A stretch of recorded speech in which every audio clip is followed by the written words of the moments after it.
Hello बच्चों, कैसे हैं। एक बार फिर से आपका चैनल पर स्वागत करते हैं। आशा करता हूँ सब बहुत अच्छे होंगे, पढ़ लिख रहे होंगे।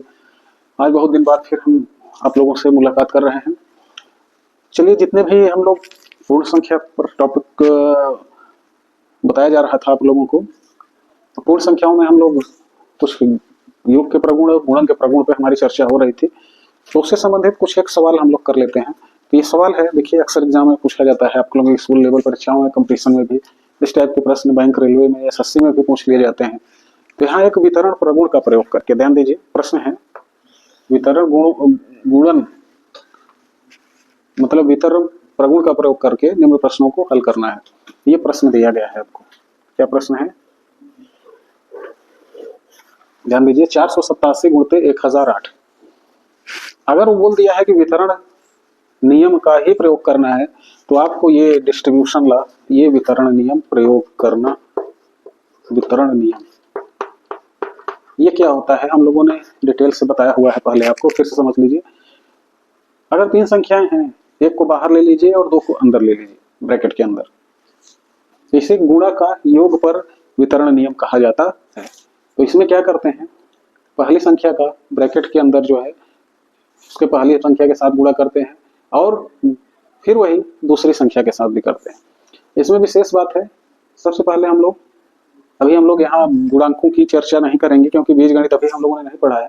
जब बीजगणित पढ़ लेंगे तब आपको हम जब बीजगणित का गुणा पढ़ाने लगेंगे, बीजीय व्यंजकों का गुणनफल, तो वहां बताया जाएगा कि सबसे पहले जो है चिन्हों का गुणा करते हैं, उसके बाद गुणांकों का गुणा करते हैं और लास्ट में जाकर के चरों का गुणा किया जाता है। तो ये चीजें बाद में डिस्कस होंगी। यहाँ केवल इतना आप समझिए कि सबसे पहले चिन्हों को क्लियर कर लीजिए। यहाँ प्लस है, यहाँ प्लस है, तो प्लस आएगा।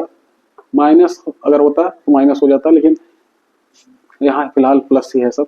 माइनस वाला भी एक दो उदाहरण लेके हम आपको भी समझाते हैं। अभी केवल इतना ध्यान दीजिए, क्या करना है, जो बाहर है उसको ब्रैकेट के अंदर पहले इससे गुणा करिए, फिर उसी से, ध्यान दीजिएगा, बाहर वाले से फिर सी के साथ मल्टीप्लाई करना है। तो ऐसे करेंगे तो आपको a इंटू बी पहले के साथ मिलेगा और दूसरे के साथ a इंटू सी मिलेगा। यही काम हमें करना है। जो हमारा दूसरा पद है, इसको दो भागों में तोड़ लेना है। तोड़ते समय यह ध्यान दिया जाता है कि ज्यादा से ज्यादा जीरो हमको मिल पाए, जो हमारे गुणन प्रक्रिया को आसान बना देते हैं। जीरो का बहुत बड़ा महत्व होता है। तो देखिए, 1008 को हम दो भागों में बांट लिए, 1000 और 8। तो देखिए, इससे तुलना कीजिए, क्या आ रहा है, ये ए की तरह है, ये बी की तरह है और ये सी की तरह है ना। गुणा किया गया है ए के साथ, बी के साथ, फिर ए का सी के साथ। यहां देखिए, a into B plus A into C मिल रहा है आपको। उसके बाद की प्रक्रिया सिंपल कैलकुलेशन है। बताया था हमने, किसी भी संख्या में 10 से 1000 से 100 से गुणा करना हो तो वही संख्या लिख दीजिए। 10 है तो एक जीरो बढ़ा दीजिए, 100 है तो दो जीरो बढ़ा दीजिए, 1000 है तो कितने जीरो हैं, 3 जीरो बढ़ा दीजिए, 10,000 है तो 4 जीरो। इसी तरह से समझ रहे हैं, आगे बढ़ते जाएंगे, जितने जीरो रहेंगे उतने जीरो बढ़ा दीजिए और इसमें सीधे सिंपली मल्टीप्लाई कर लीजिए। वन लाइनर मल्टीप्लिकेशन है, इतना आ जाएगा। इन दोनों को ऐड करना है और आपको फाइनल आंसर मिल जाएगा। ये हमारा आंसर है। आशा करता हूं कि ये चीजें आपको क्लियर होंगी। इससे संबंधित किताब में सवालें और दी गई हैं, तो एक दो सवाल हम आपको और करके बता देते हैं। दूसरा सवाल है, इसमें दूसरा सवाल दिया गया है,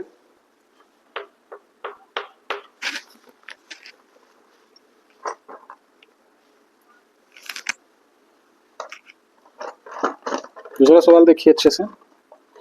ये है 998 इंटू 436। तो इसमें किसको दो भागों में बांटना है, ये आपको डिसाइड करना है। कौन 1000 के नजदीक है या 100 के नजदीक है। तो ये वाला जो है देख रहे हैं 1000 के नजदीक है। इसको दो भाग में हम कैसे कर पाएंगे, जोड़ करके या घटा करके। अभी हमने चर्चा कर रहे थे कि घटाने वाली एक हम आपको बताते हैं। तो इसको चेंज कर लीजिए, इसको इधर कर लीजिए, इसको इधर कर लीजिए। हमारा सवाल क्या निकल के आ जाएगा, 436 गुणते 99 बन गया पुराना सवाल। क्यों कर पाए, क्रम विनिमय नियम हमें पता है कि जोड़ में गुणा में क्रम विनिमय नियम लागू होता है, क्रम को चेंज कर सकते हैं। तो यहाँ जगह हम लोग इसको जो है दो भागों में बांटेंगे, ध्यान से देखिएगा। ये हो जाएगा 1000, वहां इसके पहले वाले सवाल में क्या था, 1008 था, लेकिन यहाँ जगह 998 है। तो इसको इस तरह इसको समझिए अच्छे से कि 998 को क्या लिखा गया है, 1000 माइनस 2। ये महत्वपूर्ण बात है, ये मैनिपुलेशन है, इसे सीखना है आपको।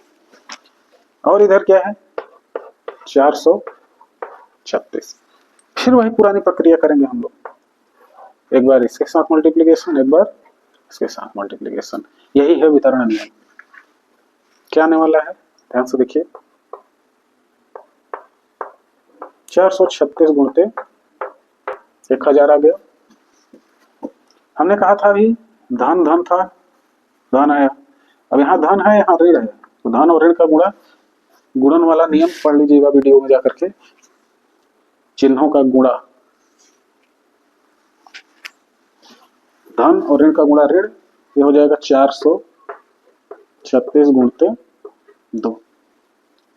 इसको मल्टीप्लाई करिए, ये आ जाएगा 872। और इधर अभी अभी हम लोगों ने किया है, कितने जीरो आ जाएंगे, 3 जीरो। अब इसे सिंपल सब्ट्रैक्शन है, घटा लीजिए, आपको आंसर मिल जाएगा। 10 12 करेंगे, 10 में से 2 निकालेंगे, 8 आ गया।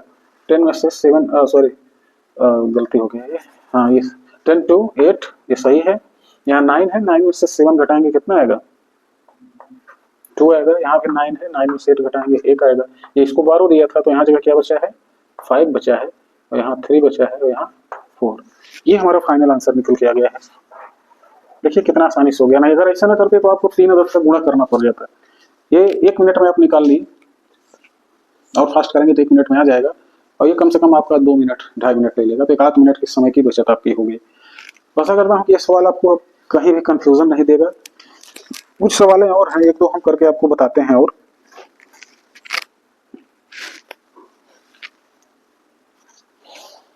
चलिए एक सवाल और करके आपको दिखाते हैं।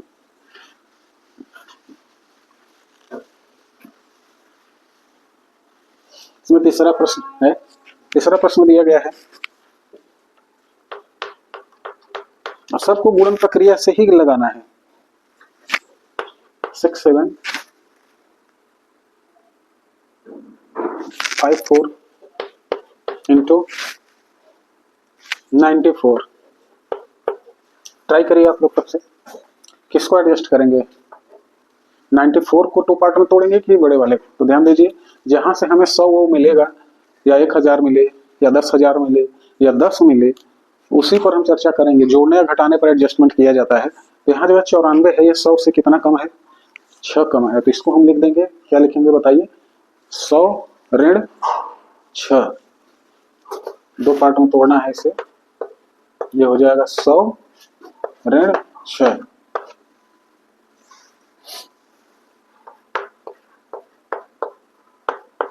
ठीक, बीच में मल्टीप्लिकेशन है, लगा लें। और फिर इसके बाद पुरानी प्रक्रिया हमारी जो है, एक बार इसके साथ मल्टीप्लाई, एक बार इसके साथ मल्टीप्लाई करिए, और लिख करके आंसर लीजिए।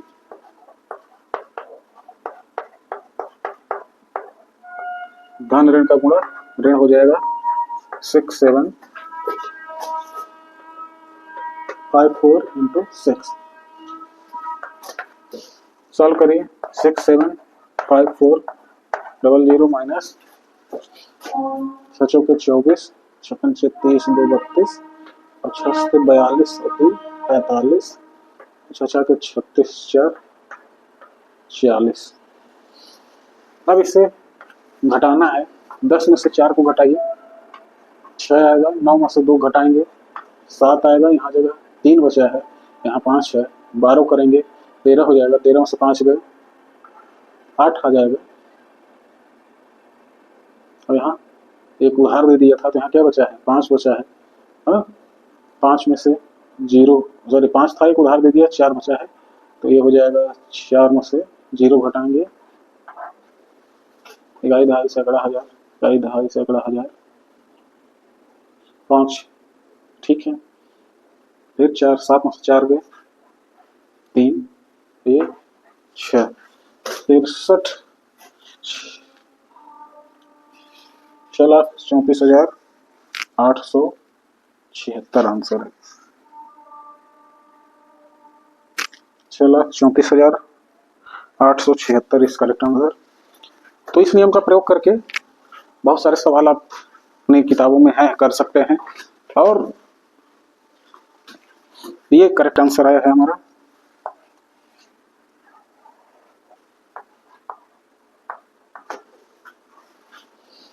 तो देख लीजिए फिर से एक बार, वितरण नियम का प्रयोग किया जा रहा है। यहां जगह गुणा का जो है घटाने पर प्रयोग किया जा रहा है, ठीक है। अगर यहां धन रहेगा तो धन, ऋण रहेगा तो ऋण। ध्यान दे लीजिए, योग पर प्रगुण हम लोग पढ़ चुके हैं, घटाने पर भी ये एक सवाल और है, ये मैं दे रहा हूं आप लोगों को होमवर्क करने के लिए। आप लोग अपना ट्राई करिएगा घर पे।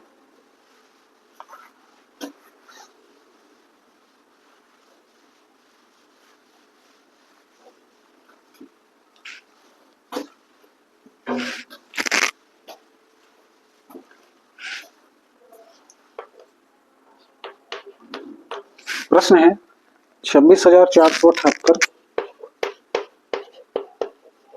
इसको मल्टीप्लाई करना है आपको 106। तो ये आपको होमवर्क है, हिंट है मेरा, हिंट दे रहे हैं। हिंट में आपको इसको दो पार्टों में तोड़ना है आपको। पहला भाग होगा 100 और दूसरा भाग होगा 6। बीच में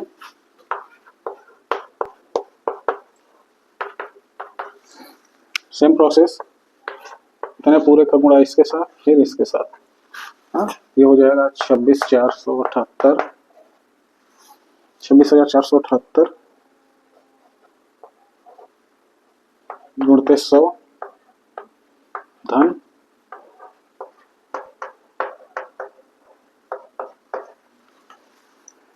मल्टीप्लाई करिए जल्दी से,